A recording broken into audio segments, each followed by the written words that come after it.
Welcome to the Go Slow to Go Fast Lifestyle Podcast. Today, I'm welcoming back a guest whose work sits right at the intersection of hope, research, and real classroom practice, Dr. Donita Grissom. Dr. Grissom is a global consultant, author, professor, and certified hope specialist who works nationally and internationally with K-12 educators, equipping them with research-based strategies to support multilingual learners in meaningful and sustainable ways. Her work empowers teachers and leaders with the mindset, tools, and clarity they need to create inclusive, engaging classrooms where all students can thrive.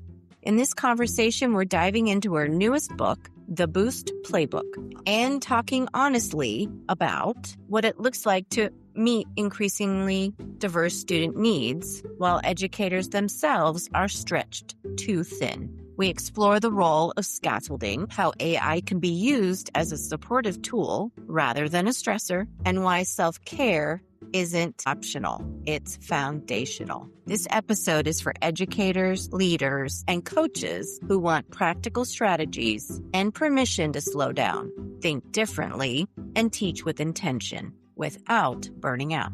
Let's get into it. So, Dr. Donita Grissom, I'm welcoming you back to the Go Slow to Go Fast Lifestyle Podcast. It's been a minute since we checked in. It was last fall. So, welcome back to the show. Thank you. So I have to tell you, I so enjoyed our last time together, and developing a friendship with you on the side has been even better. And so thank you for having me again. It's my pleasure. Absolutely. Thank you for coming and agreeing to sit down with me. You've had so much going on in the last few months since we checked in. Your book, High Five to Thrive, is thriving. It is getting into the hands of teachers who need it. The last time we spoke, it was right before the school year started. And so that was perfect timing. And now we're in 2026. It is, we're starting the year off gangbusters, and you have a new book to talk about. But before we get into all of that, you have to wait for a minute, listeners and viewers. I want to get a catch up on checking in with Dr. Grissom on how she's doing with her Go Slow to Go Fast strategy. So what are you doing lately that is working for you? So lately I'm a multitasker, but I've been multitasking even more with 2 books, with things going on in my personal life, with extra projects, and you name it. So what I have found is that on my phone, which I put all my tasks on my telephone, that's my way of trying to keep up with everything in my life. I found that if I didn't get all those tasks done, I was feeling guilty. So I had to work on not feeling guilty, flipping that script, which is in High Five to Thrive. And so how I've been doing some of that is realizing, obviously, I know I need to take care of myself. All those multitasking projects won't get finished and get finished well if I'm not taking care of myself. So how I've been doing that to go slower, my body tells me about 5 or 6 o'clock, you're done. But in the past, I would keep pushing, and I would work, 15, 18 hours a day and be worn out to the point where I would feel burnout. Not because I didn't love what I was doing, but I just was not taking care of myself. So even though as I'm doing what I'm going to tell you, I struggle. I'm still struggling with that hope hacking thought. You're not doing enough. You didn't finish everything today. You loser. I shut my computer off. I find me something good to eat for dinner, and I watch my TV show. And last night I passed out at 9 o'clock, which is unusual, but I'm still struggling. I'm not going to tell you that it's, it just is a one and done. As I've said before, I have to work on it, but it will become my go-to because I feel better. When I wake up in the morning, I wake up a little earlier now, 6 or 6:30. I get more things done in that morning period because I have taken care of myself. I've given my brain time to reload. Okay. And all this happens while we're sleeping. I found out it's like all the things that you've done in the day gets processed at night. And if you don't get that proper amount of sleep, it's not going to process. So I wake up refreshed with new ideas, strategies that I didn't think of even the day before. So yeah, that's my big High Five to Thrive and my Go Slow. Yes. And I can see the benefits. So I will tell you soon whenever I know it's that automatic thought, like, I'm not going to feel guilty. I don't feel guilty. I didn't finish, Yeah. Well, it sounds like that you've built in your routine. You're taking your own advice and implementing it into your day and changing things and already seeing a difference. So that's great. Yes. Yes. That's awesome. Okay, so what's new for you? What's going on before we get into the new book? Any updates that you want to share with our listeners and viewers? So new things. Yes, new things. So new things kind of go along with the old things. I'm getting some help with my business. So I'm getting, even though we've been in business for a while now, and all three of my partners and I, we've been doing this work for years and years and years, but we are really a relatively new company. In March, it'll be 2 years. But there's a lot of systems that need to help us to get automated. And with all of us having day jobs and all of us having second jobs and all of us having family and et cetera, it's difficult to get this business automated the way we want it to and running, very succinctly. So I'm fortunate enough to get some interns from my university to help, and I'm getting them geared up to get to that next level that we want in our business. Because the sooner we could do that, the more educators and people that we could serve and that we could help. So we have a Mhm. lot of plans for that. I love that because, I think our listeners and viewers, there are more and more every day. We're out on YouTube now and we're seeing more traction. But, you and I are both small business owners. We are coaches and educators, by heart, and we're trying to get the word out there about the work that we do. And I think it's good for the listeners and viewers who are maybe thinking, do I want to start something maybe after I retire, or do I want to start something now? It's good to hear from business owners that are just starting out, or maybe they're in their second or third year, just to know that, you still have to keep working at it. You have to build in those routines. You have to take care of yourself, and, things will change and grow. And then you have to know how to get the help when you need it. So Dr. Grissom, you're in that place where your business is growing, you need more help, you're building your team, and that's great news. But at the same time, there's a lot of work to get done. So it's great Yes. to hear that. And I'll just say one more thing about that. All three of us are visionaries. And so, yes, we want to have online courses and we want to have a YouTube channel. We want to have a Cup of Connection group.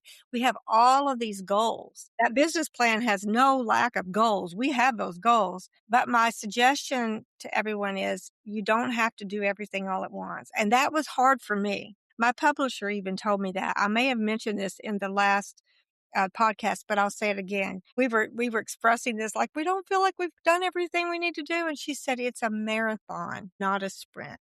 Hmm. So for example, the book High Five to Thrive, I introduced it into my graduate courses at my university.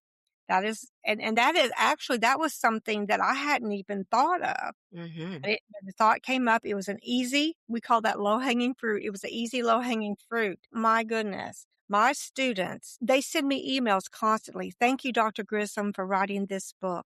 Thank you for putting it in this class and having us do all of the assignments, which are some exercises that we've created. And my life is already changing. My classroom, because my graduate students are teachers already, my Hmm. classroom, I'm even using these 5 practices at home. Hmm. I'm just so grateful. And so that gave us another idea. Oh my goodness, we have relationships with other universities. So we can contact them. So anyway, don't try to do everything all at once. Some things will come as surprises, and yes, you run with it when you can, but work on that belief system that says you're not doing enough when you know you are doing what you can at this moment. And the rest will come when the time is right. Hmm. Absolutely. I think we both believe in that divine timing. And you shared your personal story about your husband and how you were able to move on once, things changed in your life and build something different. And while, that was challenging, you were able to learn and grow. You're just constantly, you seems like you're coming out of the ashes like a phoenix every couple of years, and you're, giving more and more back to your community. So that's amazing. And I'm Thank you. just happy and honored to know you. So with this new book, tell us more about how this came to be and what it's all about. So I'm not sure if the listeners remember, but my um, forte is really teaching English language learners. We call them multilingual learners now, but they're children who are from other countries or maybe they were born here, but their first language is not English. And so we teach them English in the K through 12 classrooms and in ESOL classrooms in multiple ways. So through my experience of being in and out of multiple classrooms of K through 12 classrooms in my master's degree, in my doctoral degree, when I was in high school, well, actually I taught 4th and 5th grade sheltered English. I taught K through 12 pull out, which I would go into schools, pull out those English language learners and teach them English, help them. And then when I taught my own 9th through 12th grade language arts through ESOL and several other different ESOL courses. So through all of those years of experience, there was one thing that really stood out to me. And that is that my children would come to me, Missy, no comprende. Now that's my Spanish speakers. My other speakers, I had children from all over the world. They would come in crying. They would be sad. They would be scared because they didn't understand the language in their content classes, their science, their math, their history, whatever. And while those teachers have had some training, those tools and strategies, it's time consuming. It's difficult. How do I know? I did it for years and years and years and years because I had children from all different proficiency levels. That meant they didn't speak any English, all to the point of where they could speak English, but they couldn't read it so well. They couldn't write so well, and everything in between. And I had them all in one class. So in order to meet their needs, I created my own content and curriculum because I never found anything that just really fit all the needs that were there. And that's with scaffolded, differentiated instruction at different proficiency levels. When I would go to conferences in the rooms where they had all the content and the publishers there, I would look at all their materials. I was really drawn to that. And, I would see one piece maybe here, one piece there, but I never found the whole package of what I knew these students needed. And I knew it from my education and I knew it from my experience with my children. So I then became a district leader in Seminole County. The ESOL curriculum specialist is what I was. I wasn't the leader, but I was working and I was inside of all these classrooms, mentored new teachers. I did all sorts of trainings and all sorts of things. I rewrote the language arts for ESOL curriculum for middle school and high school. So I had all this experience, but I felt like a chameleon. I was sitting back watching what was happening in all these classrooms, what wasn't happening. And so I literally started the basis of this book years and years ago, but it never came to total fruition. I literally actually it was a different title. I had it a few years ago when I had a different company of my own. And I was creating all these activities, scaffolded activities for different content areas because we still didn't have the means of any AI to create it. So I started that, but I kept running into roadblocks. So this is a really important lesson. It was important to me. And so other people out there, hopefully you'll hear this. I kept running my head up against a brick wall, basically. Just wasn't able to get it all out there. People weren't really understanding the need for it, or it just wasn't happening. Well, what happened next? AI came out. And I was like, my goodness, this is why. So I literally took my book that I've been working on and I wrote it and tested and experimented with AI prompts. And now that's in this book. So the Boost Playbook is written for K through 12 content teachers. That's your science teachers, your elementary teachers, it's for any teachers. It could be even for ESOL specialists. There is nothing new under the sun in this book other than it's fun to read. We made it in a video theme. We made it short and concise and to the point. They don't have time to do other things. We have a lot of charts and graphs of, there's 12 moves. We call them boost moves. That's things like a picture walk, vocabulary building, matching activities, close activities, flashcards, level text, level questions at all 3 proficiency levels, word bank quiz with word banks. Let me see what else is in here. Sorry. You're fine. I have some strategies, graphic organizers. I don't have AI prompts for that. And the reason is because most lesson plans have their own graphic organizers. It's not the graphic organizer that's the problem. It's the language inside it. So we tell them how to do that. Review games. That's just ways they can take these different tools that we have and practice, because see, practice is something that gets left out a lot, and they need practice. Rereading, I put that in there because that's really critical for them to really reread. So that's pretty much it. But I have the AI prompts in the appendix for all of these. So now teachers who say, oh, please don't give me something else to be responsible for because I have no bandwidth. Mm-hmm. So now we don't have an excuse, because in one of my favorite social media posts I did, I have Dorothy, she clicks her heels, click, click, click, and she is in Kansas, right? I explain exactly how to do this. You take a chunk of text. It has to only be a chunk of text. So you And can copy and paste it. You because can grab it. most of your teachers' guides now, everything's online, pretty Mm-hmm. much. And so Yeah. but you only do a chunk of text because Yeah. you do. Let's just go backwards a little bit. Backwards is design. Let's go back to your content standard or objective. That this teacher has to teach, and the students are required to know how to do this. Mm-hmm. And then you go to that text in your book, not the whole chapter. Those kids can't do that. They can't do it. Our ESOL multilingual learners can't do that. So you take those chunks of text, you put one chunk in at a time, you copy and paste. You don't have to do all 12. You pick the Mm-hmm. ones that you Yeah. feel for that lesson is necessary. And you put my prompt in for the beginner, the prompt for the intermediate, the prompt for the advanced. Mm-hmm. Click, click, click. I mean, like copy, paste, click, copy, paste the prompt, click, click, boom, there it is. Go print it out. You may want to adjust it a little bit. You can add words, you can take words out, et cetera, but it spits out, and we've tested these. So you're saying if the teachers take this technique and it will level the text for Yes, the proficiency for that yes, child to use at the yes, level they need to practice yes, those skills. yes. That's And genius. I now love they have what they need. And guess it. what? Mm-hmm. The students are getting what they need. The teachers are going to have a better evaluation because they are doing what needs to be done. They want to do it. Teachers want to Yeah. help. They don't have time to create all this on their own. It was hard for me, and I knew how to do it. Yeah. And, I've been a former principal, an assistant principal, curriculum advisor, we both have been there, done that.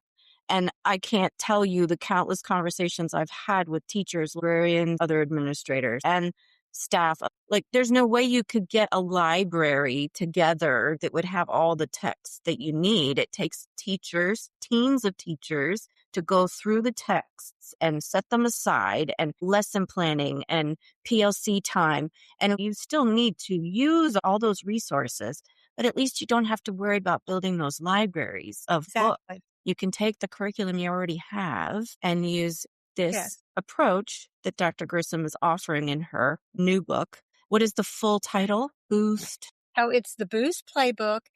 I'm sorry.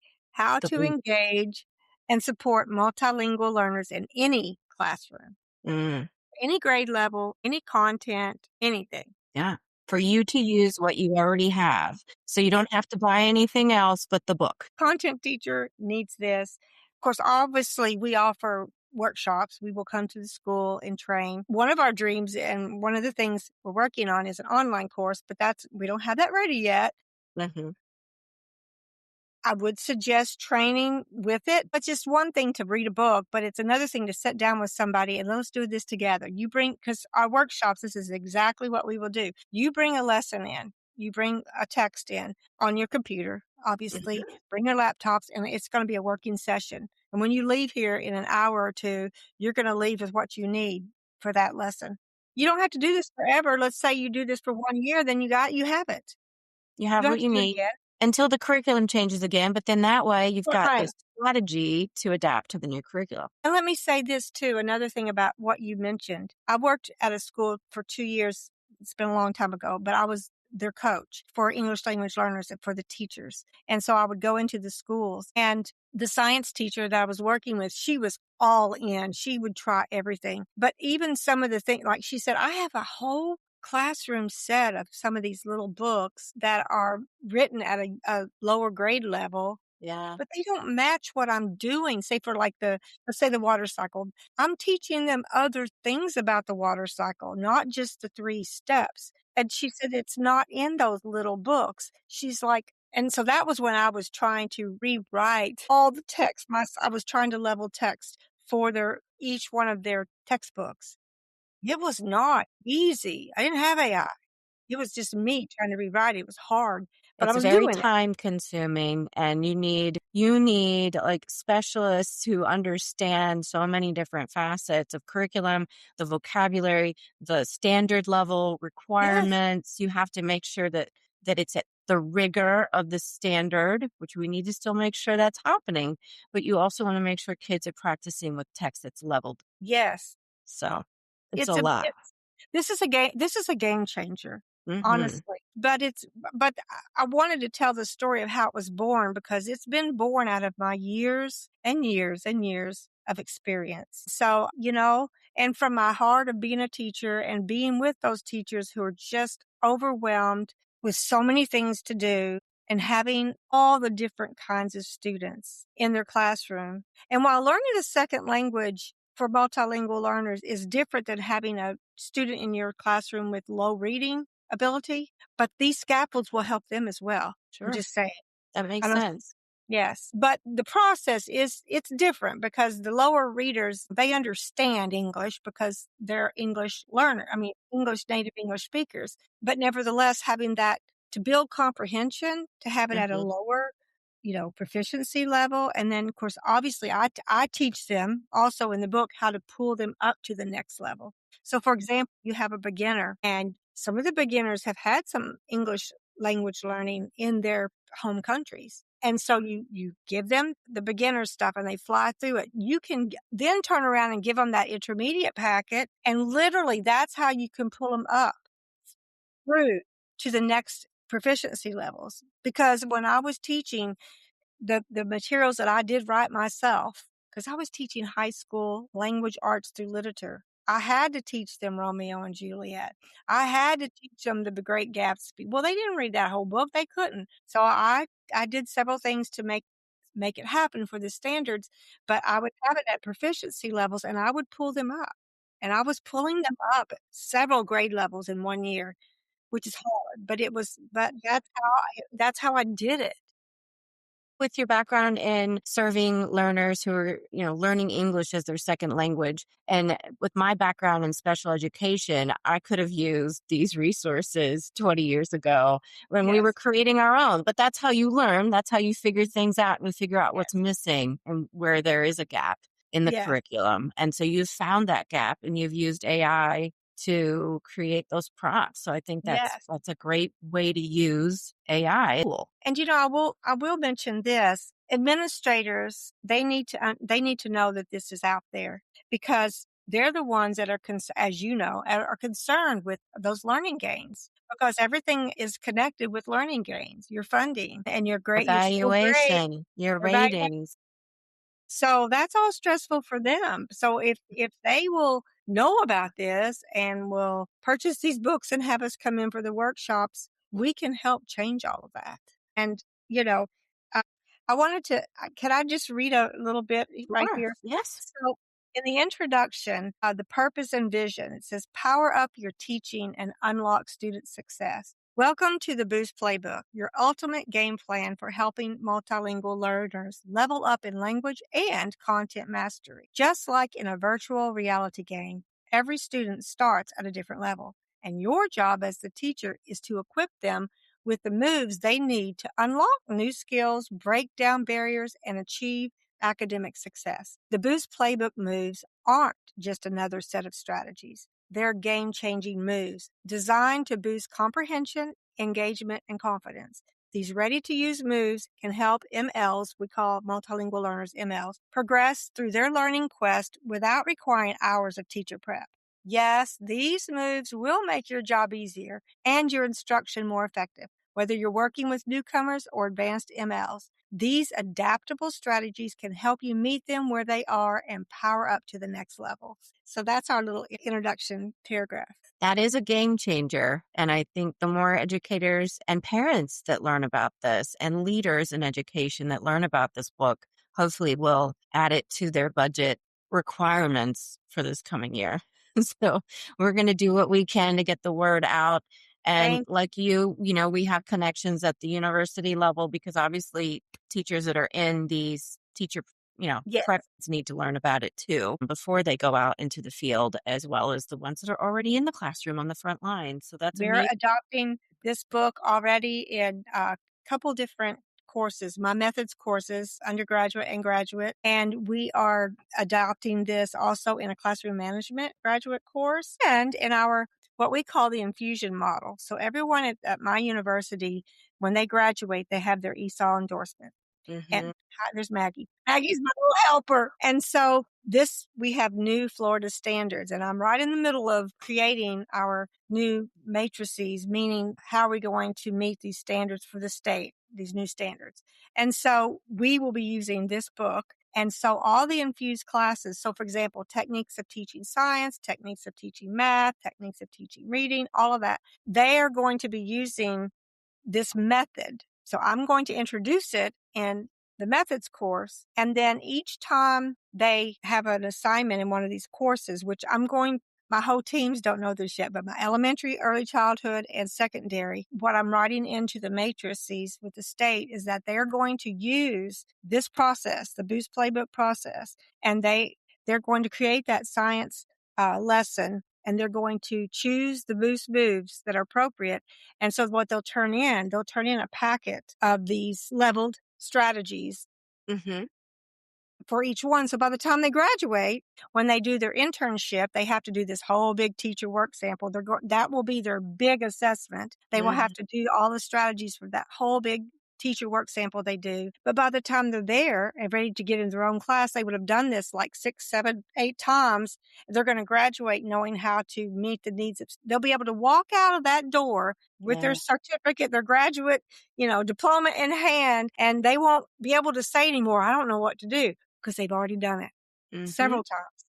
And so I that's the new plan. That's hot off the press, people at my university, Universities of Florida. Genius.